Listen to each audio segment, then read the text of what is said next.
décembre dernier naissaient 6 nouvelles chaînes sur la TNT gratuite. Dans un instant, dans le reportage, Alexis Martinez nous dira si le bilan, un an après leur arrivée, est bon. Alexandre Simard nous présentera la rubrique du récap de la semaine. Aujourd'hui, dans la chronique, il parlera de l'ex-présentateur du 20h de TF1, Patrick Poivre d'Arvor. Dans quelques minutes, nous retrouverons Antoine Florus, notre correspondant belge. Il nous présentera toute l'actu des médias de la Belgique dans le Made in Belgium. Et puis enfin, il ne faudra pas oublier l'Express et le hashtag TV.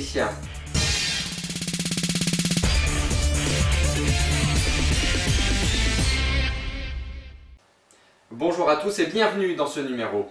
Il y a presque un an naissaient 6 nouvelles chaînes sur la TNT gratuite. Dès le départ, celles-ci ont affiché leurs ambitions. Animateurs connus, séries, voire productions de fiction ou de programmes courts. Alors le public les regarde-t-elle? Réponse d'Alexis Martinez, regardez. Sister, HD1, l'équipe 21, numéro 23, RMC Découverte et Chérie 25 sont les dernières chaînes gratuites de la TNT. Déjà un an qu'elles ont été mises en place, même si toute la France ne le reçoit pas encore, certaines s'en sortent déjà pas trop mal. Elles s'installent calmement sur le PAF. Parmi les 6 petites nouvelles, Sister et HD1 sont les grandes gagnantes. Tout au long de l'année, elles se sont disputées la première place. Elles réunissent en moyenne entre 0,6 et 0,7% de part d'audience. La troisième place est occupée par RMC Découverte avec 0,3%, voire 0,4% de part de marché. L'équipe 21 réalise 0,2% de part de marché et se place ainsi 4e. Pour les deux autres, c'est la catastrophe. Chérie 25 ne fait que 0,15% de part d'audience. Avec une ligne éditoriale illisible et sans identité, numéro 23 est la chaîne de la TNT qui fait le moins d'audience. Alors, un an après, le public français regarde-t-il vraiment ces 6 chaînes? Selon un sondage de l'internaute.com, 51% d'entre eux ont déclaré que oui, contre 35% de non et 13% de personnes qui ne se sont pas prononcées. À l'aube de souffler sa première bougie, nous pouvons affirmer que le téléspectateur a adopté ces 6 nouvelles chaînes. Il reste fort à parier que celles-ci risquent de faire de l'ombre dans les années à venir aux chaînes historiques. Nous retrouvons maintenant Alexandre Simard. Il nous présente comme toutes les semaines le récap de l'actu des médias. Aujourd'hui, dans la chronique, il nous parle de Patrick Poivre d'Arvor. Regardez.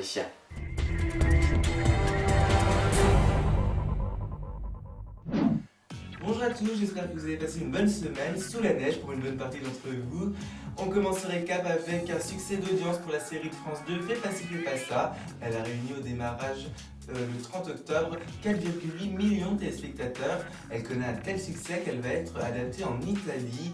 La chaîne réunit et le producteur Éléphant et compagnie, par le biais de sa filiale basée à Milan, prépare son adaptation. 2 épisodes sont en cours d'écriture. Un réalisateur et des acteurs italiens devraient être recrutés pour l'occasion. Jenny Garth et Tony Spelling tournent actuellement un pilote pour une série d'ABC, Mystery Girls. Il s'agit d'une comédie, retrouvailles amusantes pour les 2 ex-stars de Beverly Hills. TF1 diffusera prochainement à 17h30 en quotidienne la seconde saison d'Une semaine pour faire la fête.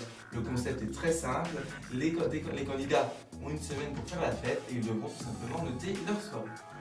Radio Classique, la station qui mêle info et musique classique, s'offre une nouvelle star. À partir du 6 janvier 2014, Patrick Poivre d'Arvor, le journaliste ex-star du journal de 20h de TF1, animera une tranche d'information du soir entre 19h et 20h.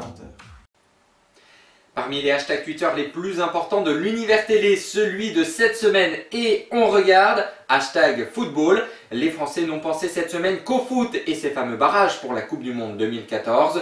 Lors des 2 derniers matchs France-Ukraine, plus de 700 000 tweets ont été recensés autour de cet événement. Il s'agit bien évidemment d'un record.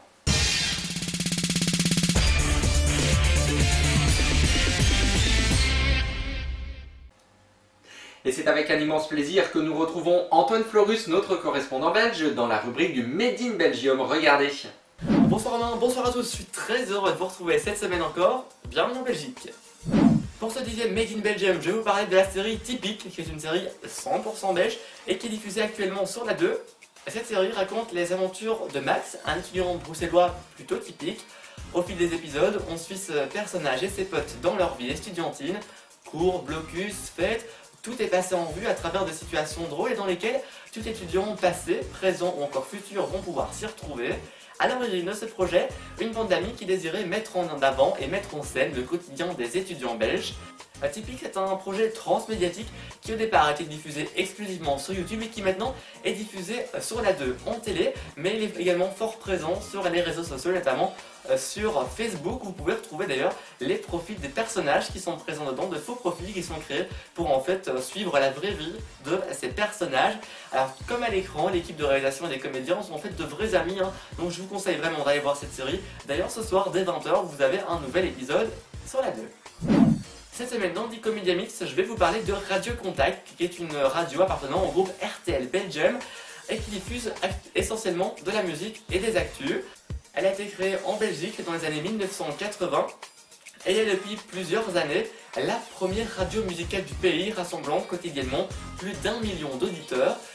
On y retrouve le Good Morning, Olivier Arnould, Justin Douillet pour le 12-16, David Antoine pour le 16-20 et le S avec Seb et Lucille tous les soirs durant bien sûr toute la semaine. Vous pouvez suivre toutes les émissions en direct vidéo sur Radio Contact Vision, disponible sur radiocontact.be, mais également sur Belgacom TV et sur vous. Si vous ne connaissez pas Radio Contact, voici un extrait. Radio Contact, c'est la radio de vos stars préférées. Salut, c'est Jennifer sur Radio Contact. Hi, I'm Britney Spears and you're listening to Radio Contact. Hey, this is Lady Gaga. Salut, c'est Christophe Maé sur Radio Contact. Suivez-nous également en images sur Radio Contact Vision, disponible sur toutes les plateformes numériques. Radio Contact, feel good. Ce qui vous attend ce soir en télé, tout d'abord un nouvel épisode de Belgium's Got Talent, un live en plus où Julie Taton et Jean-Michel Zeka vous retrouvent en direct depuis les studios de Video House à Vilvoorde, suivi à 22h05 d'un épisode de la saison 2 de Castle, tandis que sur le service public dès 20h50, c'est la très jolie Joséphine Ange Gardien que vous retrouvez. Voilà, je vous souhaite de passer une excellente soirée, une très bonne semaine et je vous dis à dimanche prochain. Et nous regardons maintenant les meilleurs moments TV de la semaine dans l'Express by Media Mix.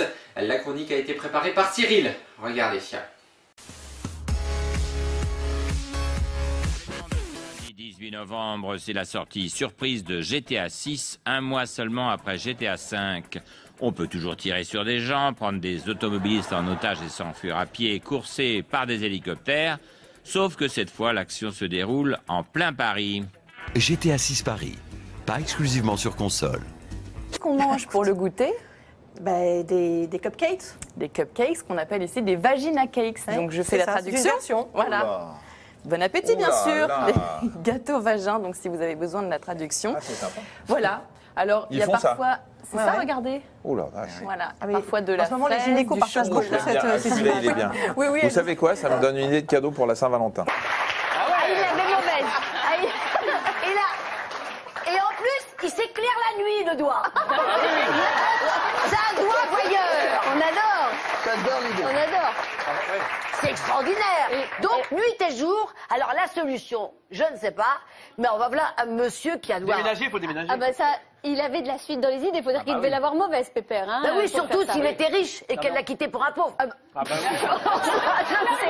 Non, je me disais que la limite de l'indépendance, c'est là où vous avez abouti ces dernières années, c'est-à-dire dans ce rôle de première dame qui finalement limite votre indépendance. Ah non, j'étais totalement indépendante. Ah, avec des contraintes, avec des obligations, Parce avec que un vous devoir en de avez réserve. pas, des contraintes, Ah, des mais obligations, moins que des vous. devoirs Moins que vous. devoirs de réserve. Tous les jours à l'antenne, ferait mieux de faire attention à ce que vous dites.